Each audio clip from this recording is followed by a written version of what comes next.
Hola amigos y amigas de Contracorriente. En esta oportunidad estamos conversando con Hugo Beteta. Hugo es coordinador del informe Patrones de Desarrollo Económico en los 6 países de Centroamérica de 1950 a 2018 y es el director de la sede subregional de la CEPAL en México desde 2009. Un gusto, Hugo. Muchas gracias, un gusto estar con ustedes. Gracias. 70 años significan un extenso periodo de crecimiento y desarrollo económico a nivel mundial. ¿Cómo fue la experiencia de reunir a distintos autores para poder detallar a profundidad la evolución económica de 6 países centroamericanos en este libro? Bueno, fue una experiencia inédita, pero que responde a la visión de desarrollo de CEPAL. En el 2012 habíamos lanzado un documento que se llamaba Transformación Productiva con Igualdad. Y lo que decíamos es que el desarrollo requiere una transformación de la estructura productiva y que para resolver los temas de pobreza y desigualdad es muy importante prestarle atención a la estructura productiva. Habíamos hecho libros donde comparábamos países, es lo que se llama el análisis tipo cross-country, que uno agarra una variable económica y compara el desempeño de distintos países. Es como una foto que compara digamos, a 6 entidades diferentes. Pero ahora lo que queríamos era estudiar cada una de las entidades a profundidad y para ello usamos el método cepalino, que es un método histórico, estructural. Pero eso enfrenta el problema que hay que tener muchísimos datos, en este caso eran 70 años, a profundidad con cada país. Y también reclama que la mirada venga desde el país también. Entonces nos embarcamos en buscar las voces de expertas realmente reconocidos en la región, que conozcan mucho de la historia económica, de sus instituciones, para poder escribir capítulos a profundidad con la historia económica de cada país, para luego ya poder hacer comparaciones entre países. E inclusive agregamos un capítulo sobre la integración. Pero fue un proceso muy rico porque las voces desde cada país salieron y a la vez nos comprometimos para venir a presentarlo y discutirlo en cada país. En este sentido, el libro, creo yo, invita a debatir, es el inicio de un debate más que el fin. Lo vimos hoy aquí en Honduras, porque salieron distintas perspectivas sobre la historia del país y eso es lo que se trata, creo yo, debatir sobre el pasado, pero con los ojos puestos en el futuro. Salieron lecciones muy claras de cómo construir un futuro mejor. Dentro de la visión histórico-cultural de la CEPAL, ¿qué desafíos encontraron a la hora de dar un contexto económico de cada país y también al descubrir similitudes y diferencias entre el desarrollo económico de cada una de estas naciones, que es parecido a lo que me comentaba hace poco? Sí, bueno, vimos que si bien es una región, Centroamérica, han tenido dinámicas de ritmo de crecimiento muy diferentes. El caso de Costa Rica y Panamá con una dinámica de crecimiento mucho mayor. Guatemala, Honduras, El Salvador, una dinámica media y Nicaragua con menores niveles de ritmos de crecimiento. Descubrimos que importó mucho qué pasó durante los 80s especialmente con el enfrentamiento de armado interno en la región. En el caso de Costa Rica y Honduras había un fuerte interés geopolítico de Estados Unidos de contener el enfrentamiento armado interno y eso hizo con que la salida de la crisis, en el caso de Costa Rica, fuera la más corta de toda la región. Fueron 3 años, Honduras salió en 4 años. La recesión en El Salvador duró 16 años. En Nicaragua fueron 16 años, en El Salvador 11 años. Entonces ahí empezamos a ver cómo esa década marcó muchísimo lo que vendría después en los 90s. Y eso fue un descubrimiento porque habíamos pensado que todos habíamos, digamos, de cierta forma sido afectados por las guerras en Centroamérica. Y sin embargo, fue muy diferente. La crisis se vivió con mucha mayor profundidad en Nicaragua y en El Salvador que en el resto de los países. También en cuanto a la evolución de la estructura productiva, vimos que si bien hay gran diversificación en la oferta exportadora, varía muchísimo el contenido tecnológico y la capacidad de hacer escalamientos, que es lo que ahora manda, digamos, en la inserción internacional. escalamientos productivos. Ahí vimos claramente cómo en el caso de Costa Rica es una economía con una oferta exportable, diría, moderadamente diversa, pero que ha sabido escalar en complejidad tecnológica. Mientras en el caso de Honduras es una oferta exportable moderadamente diversa, pero que no se ha podido especializar en actividades mucho más complejas. Y esa es una diferencia importante también en cómo ha sido el desarrollo productivo en nuestros países. Muy interesante eso que comentaba. En las preguntas trato de contextualizar, ¿verdad? Porque me parece que son parte del informe de la publicación muy relevantes. Y en este caso, pues, en el caso de Honduras, los autores Hugo Noé Pino y Wilfredo Díaz señalan que para entender la evolución económica de Honduras es importante saber que durante mucho tiempo el país ha sido un estado concesionario, es decir, un estado que busca promover inversión y empleo a base de generosos beneficios fiscales y concesiones. ¿Qué nos puede decir al respecto? Bueno, otra cosa que encontramos que era muy importante, el papel promotor en el crecimiento económico del propio Estado, no solo por la vía de la inversión pública, sino la calidad de sus instituciones, la transparencia, todo lo que es el sistema de justicia y sobre todo tener una visión de desarrollo de largo plazo. Y aquí en el Estado, en el caso hondureño, ha salido muy fuerte la naturaleza concesionaria,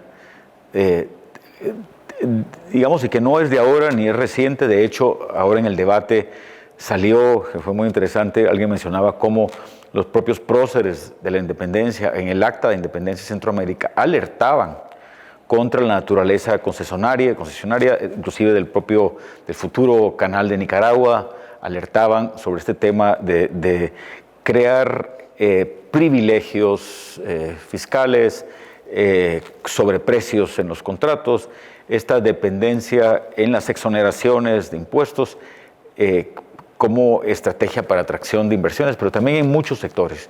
¿Y por qué? Porque esto debilita las finanzas públicas. Y una cosa que salió con mucha fuerza en la discusión de Honduras, que en el origen de la debilidad de las finanzas públicas hondureñas, no solo es obviamente el tema de poner o no más impuestos, sino la importancia de que las tasas efectivas que se pagan se acerquen al potencial recaudador del Estado.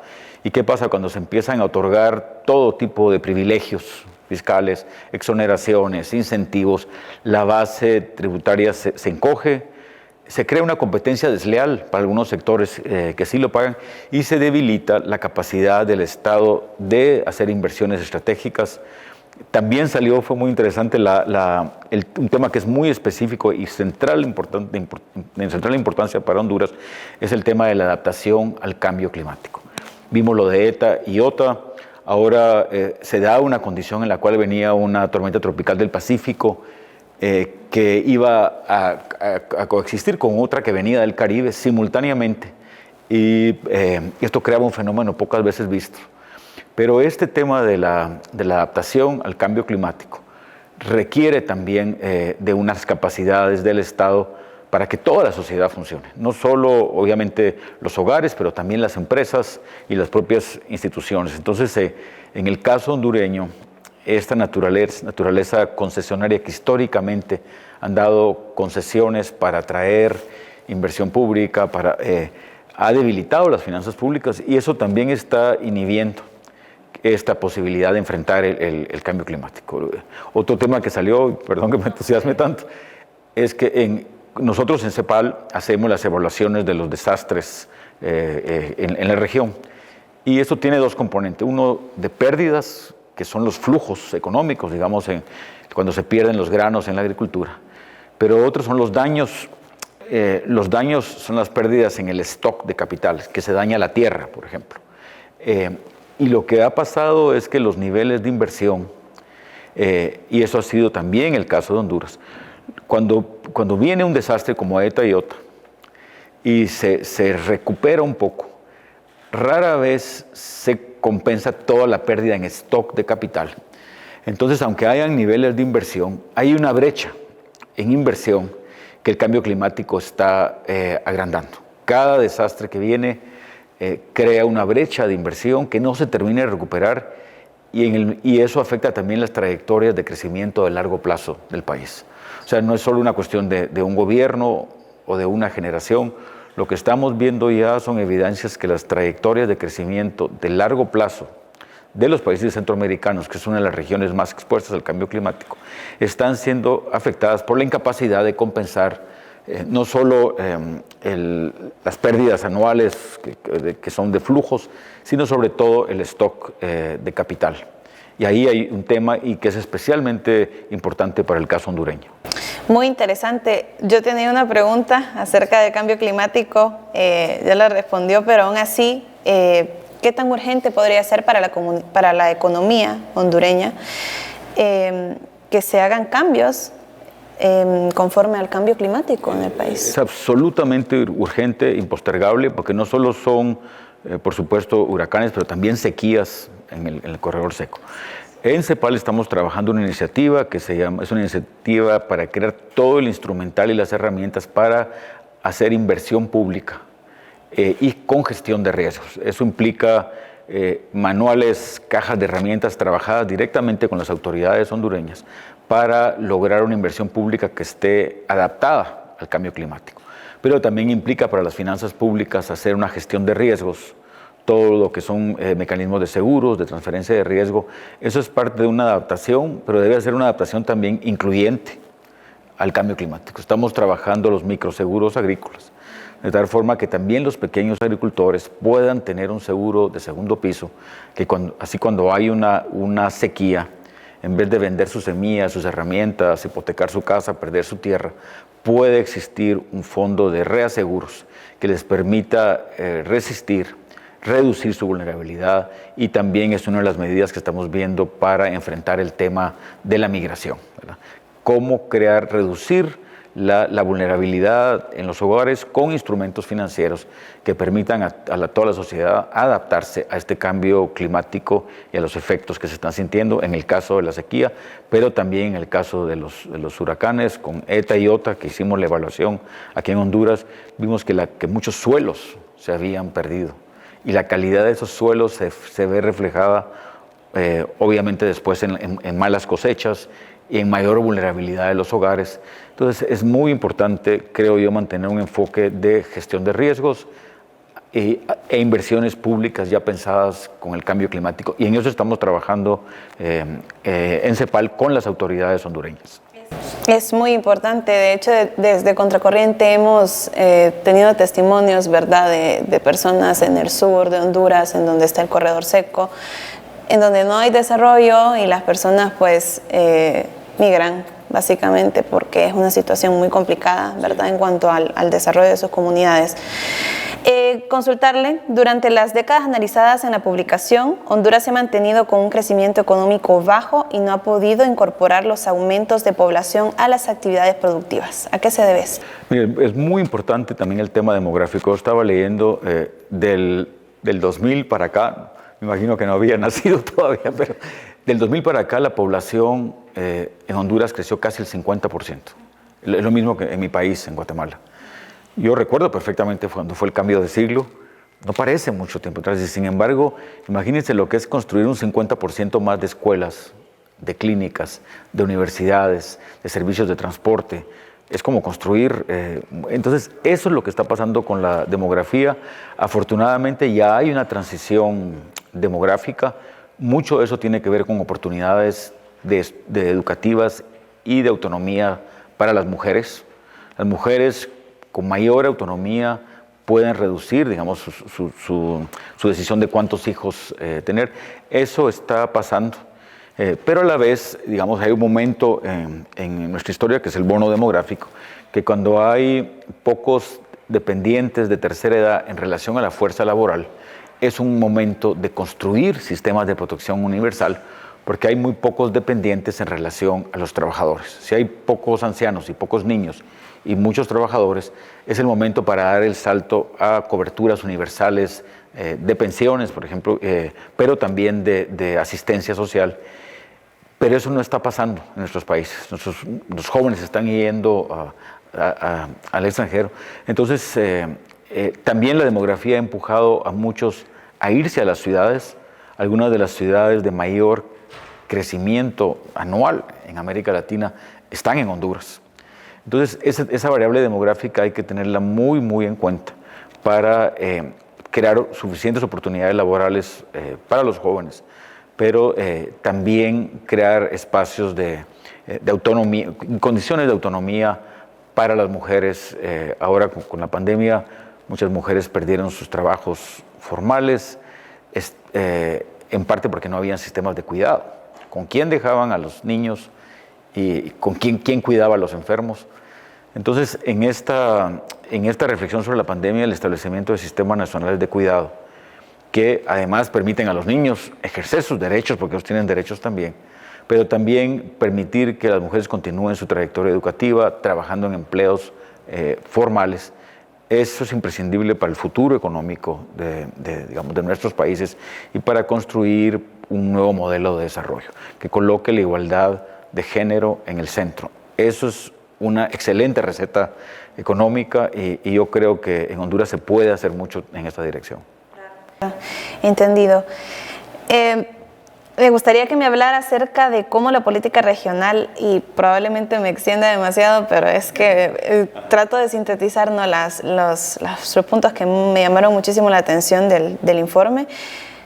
¿Cómo la política regional tuvo efectos diferenciados en la recuperación del crecimiento económico de Honduras comparado con Nicaragua, El Salvador y Guatemala a partir de los 80 probablemente? Mire, esa es una reflexión también muy interesante que ha salido del libro. Trae un capítulo sobre integración, pero lo que es muy evidente es que la integración tuvo ganadores y perdedores. O sea, nosotros no supimos responder a las asimetrías que la propia integración estaba creando.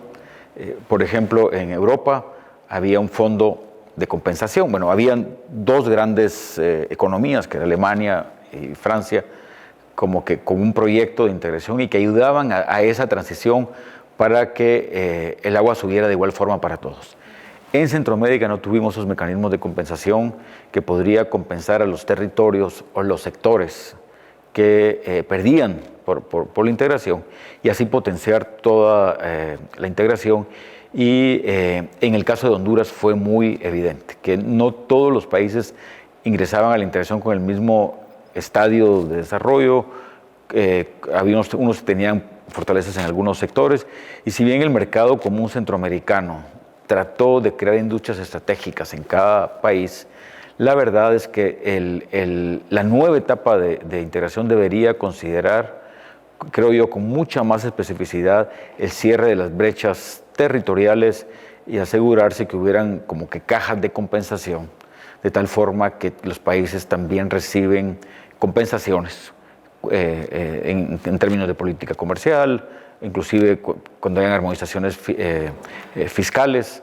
Entonces, sí, el camino es actuar como región y debemos que apostar en eso, pero también una integración que permita atender las asimetrías del pasado que en cierta forma se constituyeron en su talón de Aquiles en el largo plazo. No podemos ignorar que ha habido una divergencia y no una convergencia en ingresos entre los países, y ese debía constituirse, creo yo, un objetivo central de la integración, procurar la convergencia con digamos, un dinamismo económico que alcance a todos los territorios de la región. Sí, entendido.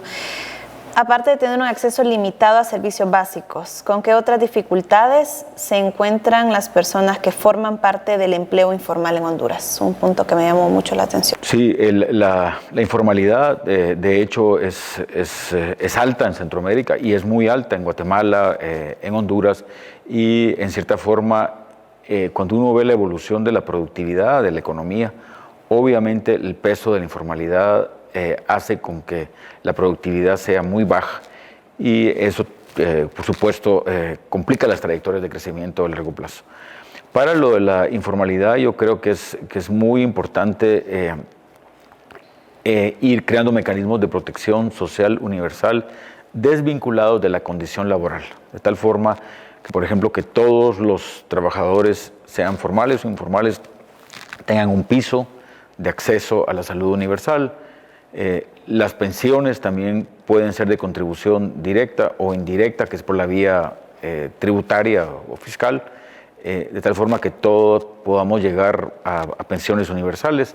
Y en algunos países hay, por ejemplo, pensiones universales a adulto mayor, que no tienen que ser contributivas.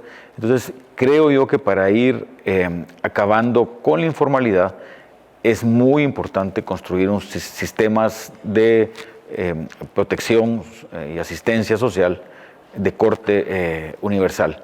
También creo que es importante crear incentivos para que todo el mundo se registre ante la administración tributaria y respectivamente de que tengan exoneración para pagar, pero que todo el mundo esté consciente de sus obligaciones tributarias, aunque obviamente puede haber un piso abajo del cual no se paga, pero que sí sea parte de una obligación ciudadana que todo el mundo esté registrado ante las administraciones tributarias y que se sienta que todo el mundo comparte el esfuerzo por construir mejores sistemas de protección social.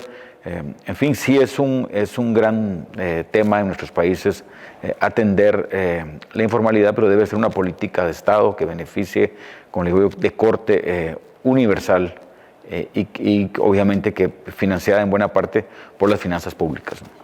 Claro, y hablando de cosas que son muy importantes para la economía del país, hablando de las remesas, según el informe, las remesas familiares pasaron de representar un 6,2% del PIB en el 2000 y un 20% para el 2018. ¿Qué tanto valor tiene esto en la actividad económica del país? Sí, según los datos que yo vi, las remesas ya alcanzan el 25% del PIB y esto indudablemente llega a muchísimos hogares directamente y mayoritariamente va al consumo, pero no es solo al consumo. Se ha visto, por ejemplo, que las remesas que envían las mujeres se usan mucho para la salud de los adultos mayores, la educación de los niños, y esto crea capacidades, pero también para comprar viviendas, para poner negocios. Hay que entender también que nuestros connacionales en Estados Unidos, Honduras es de más reciente arribo, pero uno lo ve en la experiencia salvadoreña, los que llevan ya más de 20 años en Estados Unidos, muchas veces son dueños de empresas, tienen ahorros, capital, y ya se está empezando a pensar en una estrategia que permita, por ejemplo, vincular las remesas a las cadenas de valor para que tengan posibilidades de que no se use solo para consumo, sino para actividades productivas. Lo hemos trabajado ya con algunos países. También muy interesante, estrategias de atracción de inversiones de la diáspora. Yo me imagino que muchos de los hondureños que están allá sueñan con regresar a su patria, retirarse acá, o quieren tener restaurantes, hoteles. Entonces, la relación con la diáspora, creo yo, hay que verla como, no obviamente para apropiarse de eso ni cobrar impuestos, sino ver cómo se puede potenciar ese flujo que en muchos países es mucho más importante que la inversión extranjera directa, que las propias exportaciones tradicionales, ver cómo se pueden crear y potenciar oportunidades económicas a partir de las remesas. Las remesas tienen sus costos también, tienen costos sociales. Es triste crecer uno sin sus padres y sin esa orientación, eso crea problemas sociales de otro tipo. También en otros países, lo hemos visto en El Salvador, cuando tiene flujos de remesas altos y constantes en el tiempo, ocurre una apreciación cambiaria que hace más difícil exportar y orienta la estructura productiva hacia importaciones. La gente dice, bueno, ¿para qué voy a crear empleos industriales si lo que puedo hacer es poner una cuestión de importaciones? Igual voy a vender todo porque está apreciado la moneda. Muchos de los bienes raíces, en fin, se orientan, pero se pierden también empleos de calidad y la posibilidad de escalar en tecnología cuando el sector industrial se ve afectado por una apreciación cambiaria, ¿no? Entonces, no es una panacea, es una realidad, pero yo creo que hay que verlo como una oportunidad para el desarrollo del país. Obviamente, se requiere mucho diálogo con Estados Unidos. Siempre en los temas migratorios se discute mucho las causas estructurales en nuestros países, la falta de empleo de calidad, o el cambio climático, o también la violencia, pero también hay que discutir lo que pasa allá. La demografía de Estados Unidos y su dinámica económica requiere mano de obra.